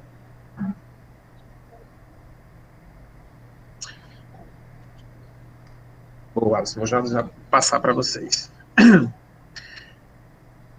A técnica de ordenar os dados na mediana é chamada de rol, certo? Não é muito utilizada hoje, ela deixou de ser usual, o termo, pelo menos, deixou de ser utilizado em vários livros. Mas o nome técnico é esse, fazer um rol. Fazer um rol é organizar os dados para cálculo de mediana, né, os dados de um conjunto para a gente fazer o cálculo da mediana. Então, assim, é muito importante lembrar disso, gente. Não se calcula a mediana sem fazer o rol, sem organizar os dados. Porque, assim, você vai conseguir calcular, mas aquele resultado não vai ser o resultado correto, certo? Você vai conseguir fazer o cálculo e determinar uma mediana, só que aí você vai estar determinando um valor errado. E eu estou dizendo isso por quê? Porque questões que envolvem mediana caem sim no Enem, e aí eu lembro que alguns alunos meus relatavam isso, né, que errou, calculou direitinho, mas o resultado não era aquele. É quando a gente ia conferir o rol, a organização dos dados que ele não fez, certo? Então, sempre lembrar, para calcular a mediana, organiza os dados. Só na mediana que isso é preciso. Na média e na moda, que a gente vai falar daqui a pouco, não precisa. Bom, aí vamos para as duas técnicas, né? Carro do som passou, espero que vocês não estejam ouvindo, mas esse é o meu cenário de trabalho. Quando o número de elementos de um conjunto é par, a mediana é encontrada da seguinte forma. Você organiza os dados e pega os dois elementos do meio, os dois centrais. Né? O total de números não é par, digamos que sejam 10. Eu organizo os 10 números e aí vou pegar os dois do meio, no caso o 5 e o 6. Pego esses números, somo eles e divido por 2. É assim que eu calculo a mediana em um conjunto de números par. Ou seja, eu vou fazer uma média dos dois termos do meio. É isso. Lembrar, se o conjunto de dados é par, organizo, pego os dois no meio e faço a média deles dois. Só me divido por 2. Agora, quando o número de elementos é ímpar, né, depois que eu organizei, é só eu pegar o termo do meio. Termo do meio. Se o número de elementos for 9, né, organizo os dados e vou pegar, no caso, o quinto, que fica 4 para um lado, 4 para o outro. Só isso. Não tem muitas contas a se fazer. Desde que eu lembre dessas duas informações, eu consigo detectar corretamente a mediana nos exercícios, nos exemplos. Certo? Vamos experimentar. Eu trouxe aqui um exemplo básico, né, mas olha só. Diante da informação observada, o texto vira uma informação carregada, visualmente falando, né? A gente acaba se confundindo, pode se perder na hora de tratar esses dados. E olha que nem são muitos, né? Coloquei poucos. Em uma escola, o professor de educação física anotou a altura de um grupo de alunos. Considerando que os valores medidos foram 1,54 m, 1,67 m e por aí fora, qual é o valor da mediana das alturas desses alunos? Então, como eu disse, né? Primeiramente, os dados estão desordenados. Segundamente, né, tem aí esse M que acaba deixando a informação visual mais carregada. Então, aí já temos dois candidatos. Um disse 1,75, o outro disse 1,65. Lembrar sempre de iniciar ordenando os dados. Ok? Eu ordenei aí para vocês. Pronto. Depois que a gente ordena os dados, eu aproveito e vejo quantos elementos tem na minha amostra, né, para ver se é par ou é ímpar. E aí, sabendo disso, eu consigo identificar corretamente quem é a mediana. Tá, tem 4 respostas, 2 de um jeito, 2 de outro. Uma quinta para desempatar. Pronto, acho que agora pegaram o jeito. Como eu ordenei os dados, gente, a gente vai ver aqui que são 9 elementos. Se é 9 elementos, é ímpar. Se é ímpar, a gente vai pegar um elemento do meio, o central. E, no caso, é o 1,65. Perfeito. Então, a mediana das alturas é 1,65 m. Ok? E aí, usei MD para representar. Quando o número de elementos é ímpar, gente, a dificuldade da mediana é ordenar os dados. Feito isso, a gente não tem como confundir o valor, né? Desde que eu lembre de ordenar primeiro. Se eu não ordenar, como os colegas colocaram antes, seria 1,75, né? Que é 9, ele estava no meio. Mas aí, como eu não posso deixar de ordenar, aí o valor muda, vai para o valor correto, ok? Não esqueçam de organizar primeiro. Por isso que eu trouxe esse outro exemplo, mas mais fácil ainda, trouxe poucos dados. Qual é a mediana nessa amostra?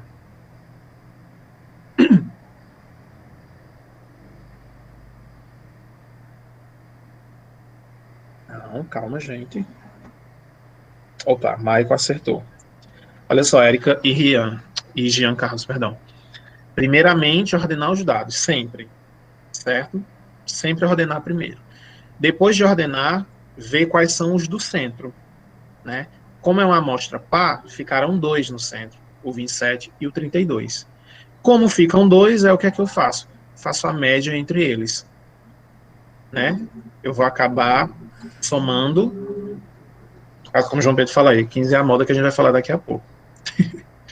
A gente soma os dois do meio e divide por 2. Então, no caso dá 29,5. 29,5, perfeito. Só lembrar disso, né, gente? Se for ímpar, pega só o do meio. Se for par, pega os dois do meio, soma e divide. Perfeito, João. Essa amostra, né, a gente vai falar de moda agora, né? O João está adiantando. Ela tem duas. Ela é bimodal? Será se é? Vamos descobrir agora. Ah, o 15 e o 32. Pronto, bimodal. A gente vai adiantar aí, então. A moda, né, como o João Pedro estava falando já no chat, ela representa o valor com maior frequência no conjunto. Ou seja, o valor que apresenta-se mais vezes dentro daquele conjunto. E para definir, a gente só precisa observar mesmo. Não tem que fazer cálculo nenhum, certo? A gente olha para os números. A Lia está botando um aviso, né, gente, no chat, faltando 10 minutos para o encerramento da aula, vai ter o link da frequência. Não deixem de assinar, por favor, né, para vocês serem registrados na frequência corretamente, certo? Não esqueçam. Bom, então voltando, a nossa moda não tem cálculo. Eu só observo nos números qual aparece mais vezes. Se o que aparecer mais vezes for o número 15, a moda é 15. Se o que aparecer mais vezes for o 15 e o 32, então as modas são 15 e 32. Nesse caso, o conjunto de dados é chamado de bimodal, né? Quando tem duas modas. Ou seja, os dois valores mais frequentes iguais, né? Se o 15 tivesse aparecido 2 vezes e o 32 3 vezes, só o 32 era a moda, que apareceu mais vezes. Mas naquele exemplo anterior, como o 15 e o 32 apareciam na mesma quantidade de vezes, então os dois são moda. E isso se repete independente da quantidade, certo? Digamos que a moda apareça aí 5 números repetidos na mesma quantidade. Então, os 5 números são a moda. Nesse caso, a gente chama de multimodal. É uma amostra multimodal, certo? E também há casos de não ter moda nenhuma, de não ter números repetidos. E aí, nesse caso, a gente chama de amodal. É um conjunto de elementos, um conjunto amodal. Exemplo, rapidinho aqui, facinho. Em uma sapataria, durante um dia, foram vendidos os seguintes números de sapato. 34, 39, 36, por aí fora. Qual é o valor da moda? Moleza, né? Muito bem. Como ele aparece 3 vezes, né? 3 pares de sapato foram vendidos com esse número. O 36 é a nossa moda. Como é só uma moda, ela não tem nome, não tem nomenclatura, né? É um conjunto de dados de moda 36. 35 ou 36? É Jairon? José Jairon? Só o 36. Perfeito. Vamos ver se entenderam mesmo o que eu já trouxe até aqui. Vamos lá. A fim de mostrar ao gerente de uma loja, os tamanhos de calçados existentes no estoque, uma funcionária registrou todos eles da seguinte maneira. Tá aí. Aí eu tenho aqui 4 perguntas. Primeiro, do jeito que ela organizou aí, é fácil responder perguntas com rapidez? Com rapidez. Eu vou direcionando as perguntas e vocês vão botando no chat, tá bem? Para não virar uma confusão. Pronto, a primeira pergunta. Não é fácil. Por exemplo, se eu perguntasse a ela, qual é o 17º número que você registrou? Ela teria que voltar para a amostra, olhar direitinho, né? E, enfim, acabar demorando. Nesse caso, usar tabelas e gráficos ajudaria ela. Tabela, no caso, né? Usar só tabela já ajudaria mais ela para algumas perguntas que o gerente fizesse, tá bem? Então, dependendo do número de elementos, sei lá, passou de 10, eu acho que já é bom você ter uma preocupação na organização dos dados, para ajudar você a ter trabalhos futuros. Próxima pergunta, qual é a moda desses tamanhos de calçados? 30, 31, 33, 33, 30, 30, vamos lá. Tem um monte aí. Vamos olhar os números que vocês disseram aqui. O 30 aparece quantas vezes? Uma em cima, duas embaixo, 3 vezes. O 31 aparece 2, 3 vezes embaixo. Então, o 30 e o 31 aparecem 3 vezes. Por enquanto tem essa. Muito bem, João Pedro. Fazer uma coluna com números repetidos ajudaria. Agora o 33. 1, 2, 3 vezes também. Então, 30, 31 e 33. Tem mais algum que aparece 3 vezes? Não, né? Então, pronto. Nós temos aí uma amostra com 3 modas. São elas 30, 31 e 33. Quem lembra como é o nome desse tipo de conjuntos? 3 amostras, é bimodal? Multi, muito bem. Multimodal. O trimodal seria o adequado, né? Mas não tem uma nomenclatura com 3. E sim a partir de 2, tá bem? Multimodal. A partir de 2 modas a gente chama de multimodal que funciona. Certo? 3, 4, 5, 6, aí vai. Perfeito. Vamos para a próxima. Qual é a média dos valores apresentados? Qual é a média desse conjunto, pessoal?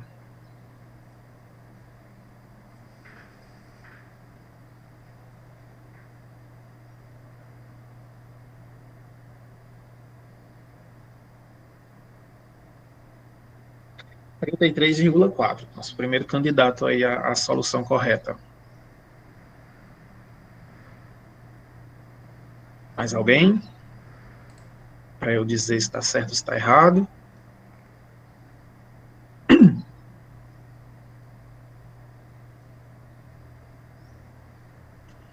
Patrícia é aquela aluna que já vai fazendo tudo e dá de conta, né?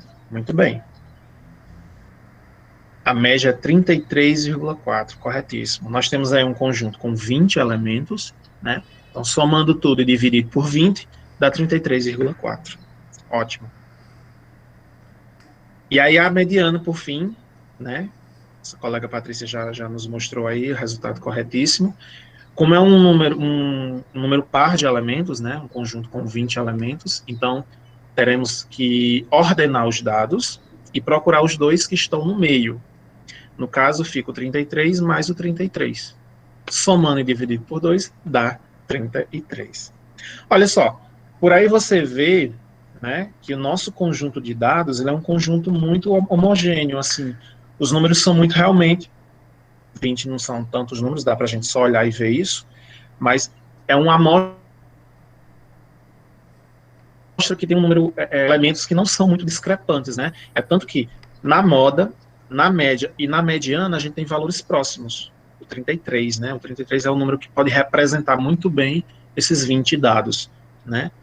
Tanto sendo média como sendo a mediana, perdão, sendo quase a média de sua totalidade.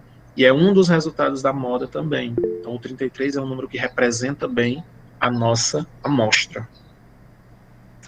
34,5, o Mike Rian encontrou. O arredondamento dele foi diferente da maioria dos colegas, mas não deixa de estar certo, né?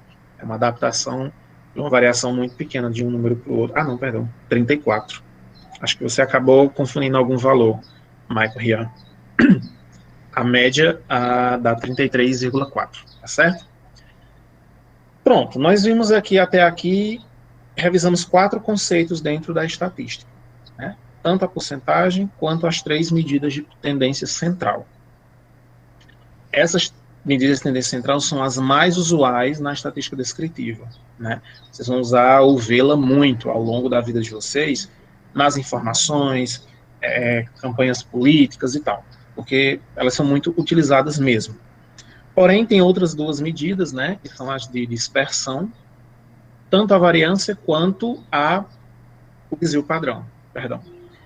E aí a gente vai ler um pouco sobre elas agora, de forma bem resumida também, só o primeiro contato de vocês com essa medida, certo? Com essas medidas. A variância é uma outra medida, chamada de dispersão, que representa a variabilidade dos elementos, né, da amostra em relação à média. Ou seja, quando eu calculo a variância, eu vou encontrar um número, um valor, que representa o quanto todos os meus dados estão variando da média. A média é 33,4, como a gente calculou no exemplo anterior.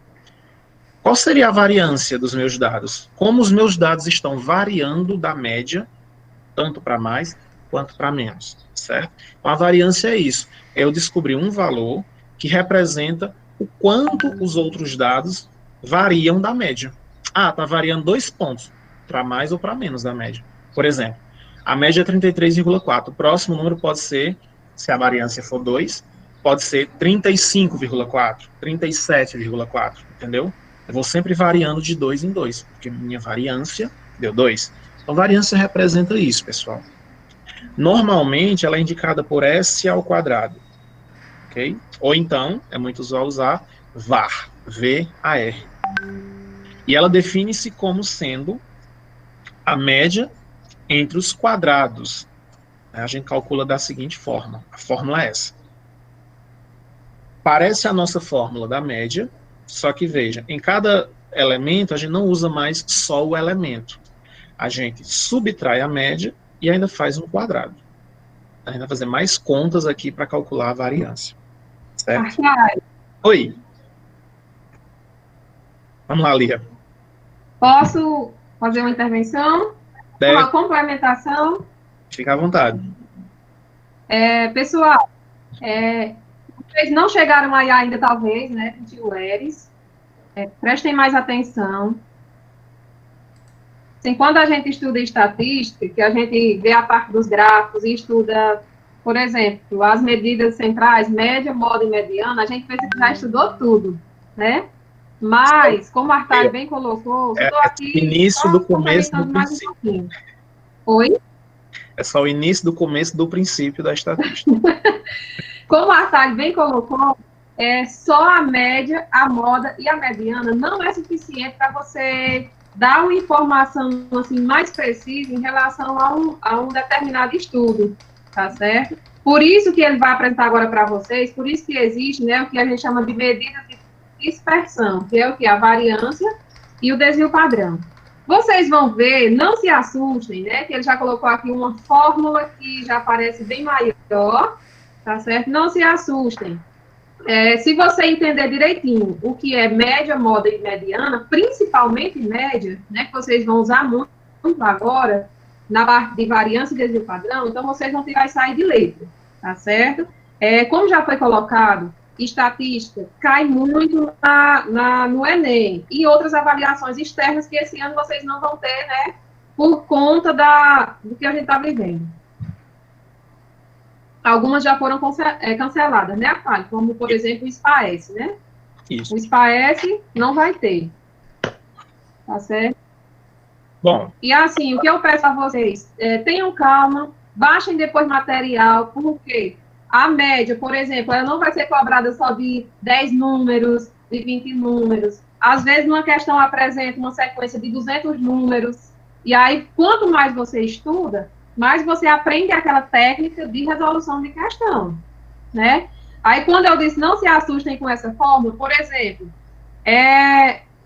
fazendo o levantamento das questões do Enem, que aborda mediana ou desvio padrão, muitas vezes não é cobrado o cálculo, é cobrado só para você dizer o que você entende daquilo. O que significa uma variância? O que é o desvio padrão em relação a uma sequência de dados? Tá certo? E outra, às vezes quando pede... Muitas vezes, em relação a uma questão, ele coloca valores...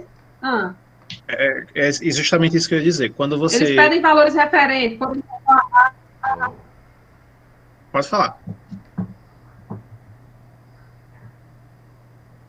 Por exemplo, apresenta a média, a moda, a variância, o desvio padrão e seja lá outro valor. Então, de acordo com aquela sequência, ele pede para você dizer qual número representa aquilo. Por exemplo, a minha média é representada por qual número.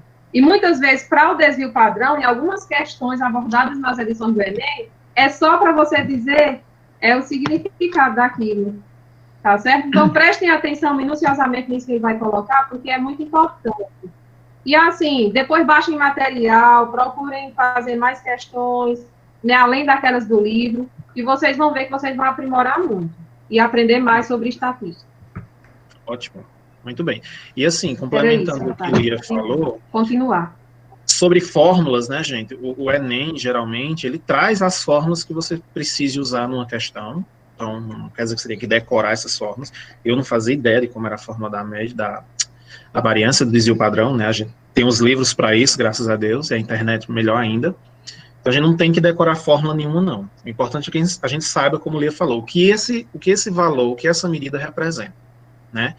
Então, variância, como eu falei, é essa variabilidade. Ela está dizendo como é que os meus dados se comportam diante da média. A média eu calculo, então a variância eu calculei, deu 3, então quer dizer que da minha média para cima, os dados mudam de 3 em 3. Da minha média para baixo, os dados também mudam de 3 em 3, certo? Então, variância é muito usada em campanhas eleitorais, para a gente compreender, né, os dados dos políticos, dos candidatos e tal. Não só a variância, como também o desvio padrão, que a gente vai ver daqui a pouco, certo? Então, assim, essa fórmula está aqui resumidamente, né, um slide, claro. Eu vou disponibilizar para a Lia no final da aula, né, vou pedir para que ela coloque aí no Google Classroom de vocês, e aí vocês podem baixar para ter o resumo do estudo. Mas como ela bem disse, né, é muito importante continuar buscando exercitar. Então, vocês vão ver outros exemplos, vejam videoaulas, podem me procurar, tirar dúvidas se precisar. A gente tem tempo, a gente resolve tudo. A gente só não sabe fazer chover e como ganhar muito dinheiro ainda, né? Mas estamos buscando essa alternativa, ok? Então, vamos lá. Na nossa fórmula aqui, que representa o cálculo da variância, nós temos alguns elementos, né? Então, na legenda eu tenho o S2, né, que é a nomenclatura utilizada para a variância, que também pode ser o VAR, como eu já disse, VAR. Os X1, X2, Xn são os elementos da minha amostra, os dados da minha amostra, os números que eu tenho lá. O ME é a média, então a média dos dados precisa ser calculada, porque eu vou usar ela para calcular a variância. E o N é o total de dados. Aqui eu queria fazer uma observação. Existem duas fórmulas de variância. Uma, que usa o N, é para, tecnicamente falando, de forma correta falando, com N ela representa a variância da população. Os dados, quando eu estou fazendo uma observação de uma grande população de dados. E aí quando eu pego apenas uma amostra, a fórmula correta é usar N-1 aqui embaixo. Só que nos exemplos de ensino médio, nos estudos, né, desse nível de educação básica, a gente sempre usa o N mesmo. Porque a gente não vai pegar um estudo com mais de 3 mil dados para vocês analisarem, por exemplo.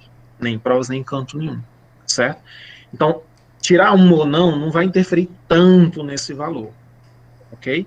Eu estou trazendo essa observação só para que vocês, caso se deparem com uma fórmula de variância, que embaixo é N-1, ela é a mesma fórmula, faz o mesmo cálculo e tem a mesma função. A diferença é só devido ao tamanho da amostra, certo? Quando é uma amostra muito grande de dados, então eles vão trabalhar com N-1 para representar uma sequência não da população, e sim de uma amostra de dados, ok? Mas é essa que a gente utiliza normalmente na educação básica, enfim, no nível escolar que vocês se encontram. E pronto. Trouxe apenas isso e já vou mostrar um exemplo. Só que eu não vou trazer o exemplo e pedir que vocês calculem, é lógico, eu já vou mostrar a solução. Por quê? Quando eu vou resolver, enquanto professor, eu tenho que mostrar o passo a passo, todos os cálculos. E como a fórmula em si ela já é grande, ela fica ainda maior quando eu coloco todos os valores. Mas, como eu disse, não se assustem com o tamanho que vocês veem aqui, ou veem nos exemplos que estão estudando, porque, assim, isso representa um trabalho contínuo, um trabalho de treino que futuramente a gente vai fazendo e vai adquirindo a praticidade, né, em substituir corretamente e não errar, tá bem?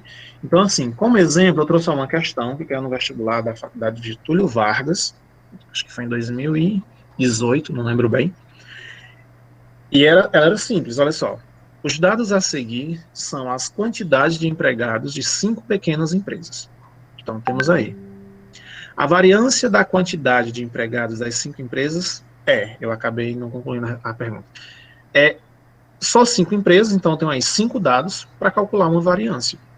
Então, peguei um exemplo pequeno, porque eu vou jogar nas fórmulas, né? Mas é como vocês lembram, na nossa fórmula nós vamos precisar da média. Ó, o S ao quadrado eu quero descobrir, o x1, x2, xn eu tenho, que são aqueles 5 elementos que foram apresentados. O n eu também tenho, que é 5, né, o total de elementos apresentados. Ao quadrado eu sei que é a operação matemática que eu vou resolver, só que aí eu preciso do ME. O ME é a média, então eu começo calculando a média. Sempre para resolver uma questão de variância, ou do desvio padrão, a gente vai já ver isso, eu começo calculando média, certo? Então, calculando a média desse nosso exemplo, nós temos aí que a média é 6. A média dos dados é 6. Não preciso ordenar, né? Não é uma mediana, então tanto faz usar os dados do jeito que estão, ou ordenados, não há problema. Não ordenei, pronto, mas eu consigo calcular a média é 6. O desvio padrão é massa. Eu gosto mais do desvio padrão, né? Eu trouxe fórmula, mas vocês vão ver que é massa mesmo. Bom, depois que eu calculo a média, eu vou pegar esse valor da média, junto com os dados do meu conjunto, e colocar na fórmula. Coloquei. Vejam aí. O 6 é o primeiro elemento, menos a média, que é 6, coloca ao quadrado. O 5, que é o segundo elemento, menos a média, que é 6, elevado ao quadrado. E aí vou fazendo isso com todos os meus elementos da amostra. Certo? Como o Lia falou, são técnicas, são muito importantes, mas, assim, geralmente os estudos são com um grande número de elementos. Aí, imagina, fazer essa continha com todos. É por isso que em estatística, gente, usa-se muito a calculadora científica. Né? É um instrumento, um recurso tecnológico que um estatístico, né, um matemático que trabalha com estatística, precisa utilizar. Ok? Então, aqui a gente vai substituir os valores que eu já calculei, já tinha, e aí começa a resolver. Só um instante, pessoal. Tudo bom? Desculpa aí, interrupções na aula. E aí eu vou resolvendo, por exemplo, 6 menos 6 dá 0, 0 ao quadrado, 1. É 0 ao quadrado é 1, pessoal? Não, não é. Enfim, vamos fazendo as contas. 5 menos 6, menos 1 ao quadrado, 1. 8 menos 6, 2 ao quadrado, 4. E aí, quando eu calculo tudo, eu vou ter 6 sobre 5, que dá 1,5. O que é que isso quer dizer? Se a minha média é 6, né? Aqui eu teria que usar o n menos 1, não. Só o n dá certo porque o meu número de elementos é muito pequeno. Toda a minha população é os 5. Então, quer dizer que a minha variância de elementos é de 1,2. Ou seja, da média até o último elemento, eu vou ter uma variância de, no máximo, 1,2. Eu não ultrapasso isso. Os meus dados do meu conjunto estão variando, em média, de 1,2 até o próximo número, até o próximo elemento. Entenderam? Calcular a variância é isso. Calculo média, jogo na fórmula e encontro o valor. E esse valor representa a variabilidade dos meus dados. Ó, vejam que do 6 para o 8 é 2, não é? Não é exatamente 1,2. Mas é, em média, esse valor. Se eu tivesse outros elementos, até porque eu tenho 2, 6, 2, 5 e 1, 8. Então, um dos 6 é a minha média. E aí vai variar de 1,2 até chegar no último número, entenderam? Não ultrapassam 1,2 como variabilidade. Ó, quem não viu o chat, Lia já está colocando aí o link para colocar a frequência, tá bem? Sobre a variância, né? Repetindo o que eu acabei de dizer. Depois que eu calculo esse valor, gente, ó, substituo na fórmula, faço os cálculos. Aqui é muito importante a utilização de calculadora no trabalho, né? Só pela praticidade e velocidade nos cálculos, você vai encontrar o resultado. E esse resultado vai representar o quanto, em média, os meus valores vão variar, desde a média até chegar no último valor. A representação dessa variância é isso. É eu calcular, eu descobrir, em média, quanto os dados estão variando, desde a média até chegar no último. Ou, se eu fizer voltando, né, desde a média até chegar no primeiro. Então, pelos números vocês vão ver que da média, que é 6, até o 8 eu tenho um 6 e um 8. Né? Não é uma coisa contínua. Mas se eu fosse procurar um valor para representar esse crescimento, seria 1,2, porque é a minha variância. Do mesmo jeito, se eu fosse olhar para trás, do 6 eu tenho 6, 5, 5. Então, do 6 até o 5, é como se eu estivesse voltando em média 1,2 até chegar no primeiro valor. Entenderam? É só um valor de referência, né? Um valor que vai me ajudar a interpretar a variabilidade dos meus elementos, certo? Então, calcular a variância é isso. Eu trouxe só um exemplo. Quando a gente já está finalizando a aula, se for fazer vários, a gente acaba não chegando no desvio padrão. Mas aí, o desvio padrão, gente, é moleza. Vou dizer por quê. Olha como a fórmula dele é linda. Estão vendo? Vou dizer o que é que indica o desvio padrão. O desvio padrão indica o quanto o conjunto de dados é uniforme. Quanto mais próximo quanto mais próximo de zero for o desvio padrão, quer dizer que mais homogêneo são os dados, ou seja, mais parecidos eles são. O desvio padrão é muito usado para a gente saber se numa minha amostra de 27 mil números, eu sei dizer se esses números são parecidos ou não, se eles variam muito entre eles ou não, certo? E aí essa fórmula ela é linda, porque ela é imensa, mas ela se resume em aplicar raiz quadrada na variância. Eu calculo a variância, quero saber o desvio padrão, é só aplicar raiz quadrada neles. É como se eu estivesse aqui isolando o S. Vejam, aqui no S ao quadrado, para calcular o desvio padrão, é só passar o quadrado em formato de raiz. E aí a gente calcula o desvio padrão. É bem simples mesmo. Parece uma fórmula mais difícil, porque agora tem a raiz. Mas eu não preciso ter medo de resolver. Resolvo a variância. Se a questão pedir o desvio padrão, aplica a raiz na minha variância encontrada, porque aí você já vai estar calculando, né, o desvio padrão da sua variância calculada. Certo? Vamos ver um exemplo.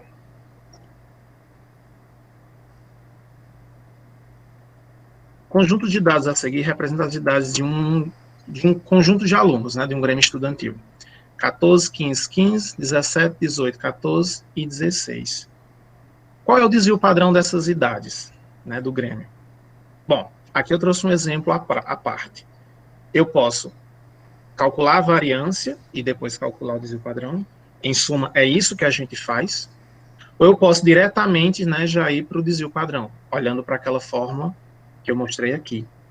Certo? Ou seja, dentro da raiz quadrada, eu coloco a fórmula referente à variância. Mas, antes de tudo, a gente sempre começa calculando a média. Então, já calculei aqui para vocês. A média dessa amostra de dados aqui é 15,6. Ou seja, das idades apresentadas, uma idade média, que representa os 7 meninos, né, é 15,6. Sabendo da média, eu consigo calcular o desvio padrão. Viu? Uma conta imensa, né? Não se atenham a isso. Mas, assim, é como se eu estivesse calculando a variância e, no final, aplicando a raiz quadrada. Então, quer dizer o quê? O desvio padrão desses dados é 1,14. Ele não é perto de zero, não é isso? Ou seja, ele é maior que 1. Então, quer dizer que esses dados não estão tão próximos. Eu tenho 7 números e eles variam muito entre eles. Veja que tem 14, tem 15, tem 16, tem 17 e tem 18. Sim, eu vou transformar em PDF. Agora mesmo eu estou mandando para a Lia, viu? A Lia vai jogar dentro do Google Sala de Aula para vocês, nas turmas de vocês. Pode ser? Porque aí assim, vocês baixam e leem com mais calma, e leem com mais atenção, claro. Aqui é só um exemplo de como colocar os dados na fórmula. Ó, eu tenho o 14, coloquei aqui no primeiro elemento do parênteses, menos a média eu calculei antes, eleva ao quadrado, mais o segundo dado, que é 15, menos a média, tá aqui em verde, tudo elevado ao quadrado, mais o terceiro número e assim por diante. Esse é o procedimento de resolver, né, desvio padrão e variância, utilizando a fórmula, ok? Treinem esse método, porque assim, quando vocês tiverem prática, vocês vão conseguir trabalhar com amostras muito maiores, com amostras de dados muito mais complexas, né? Aí, assim, só para a gente fechar, né? Essas duas páginas, como eu disse, eu pincelei bem rápido, para vocês que não começaram, foi muito pouco, eu sei disso, mas para a gente não se estender demais, eu queria fazer só o seguinte, vamos retomar aquele exemplo que a gente fez dos calçados. Lembram? Nós já tínhamos média, mediano, modo e tal. Se eu fosse calcular a variância disso daqui, né, e o desvio padrão, como é uma amostra com 20 dados, eu ia demorar bastante para fazer agora com vocês. Então, eu já trouxe calculado. Mas, assim, eu vou apresentar os dados e eu quero que vocês me respondam duas perguntas, tá bem? A variância calculada dá 6,14. O que é que isso quer dizer?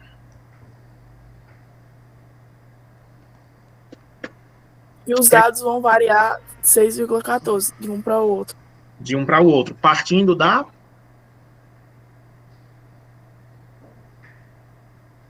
Partindo de onde? Médio. Perfeito. Ótimo. Os dados vão variar em 6,14 pontos partindo da média de um para o outro. Né? Em média de um para da média até eu chegar no último ou da média até chegar no primeiro. Ótimo.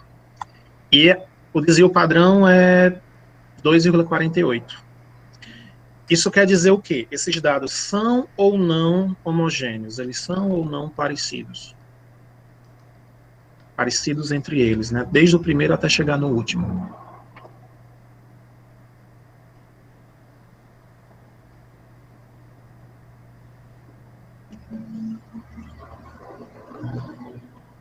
E aí, o que é que vocês acham? São ou não parecidos? Eu acho que eles não são. Pronto.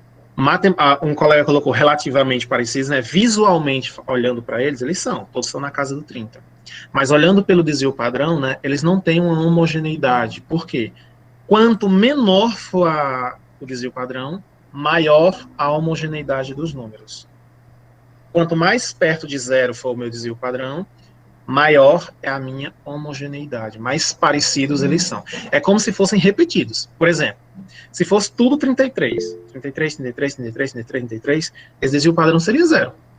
Entenderam? Mas como nos 20 eles brincam muito do 30 até chegar no 38, então por isso que o desvio padrão é tão alto.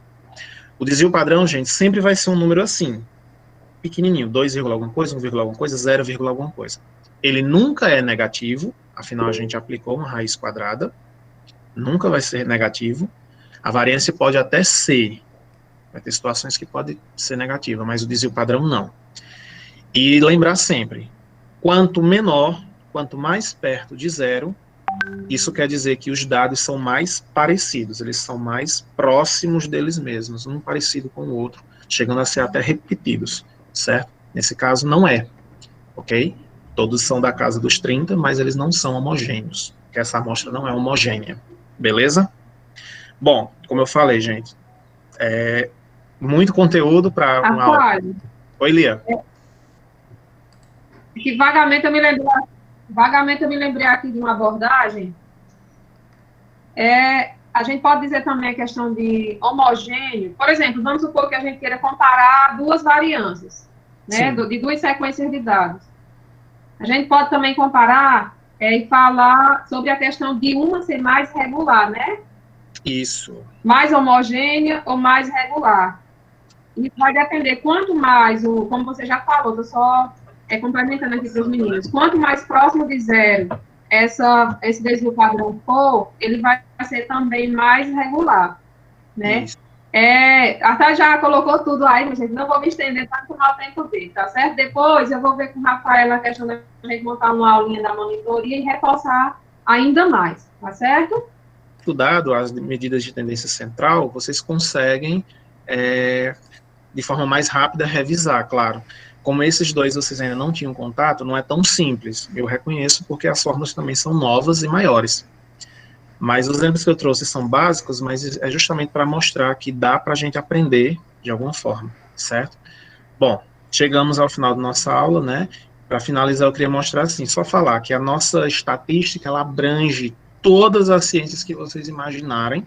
Aqui eu coloquei só algumas, não é? Todas, as ciências agrárias, medicina, até o que eu não trouxe aqui, por isso que eu coloquei as reticências. Porque quando você se baseia em dados, você começa a entender o significado mais profundo das coisas. E aí passa a questionar, né, criticamente, de forma fundamentada, esses dados. Começa a enxergar e dizer, não, isso não bate.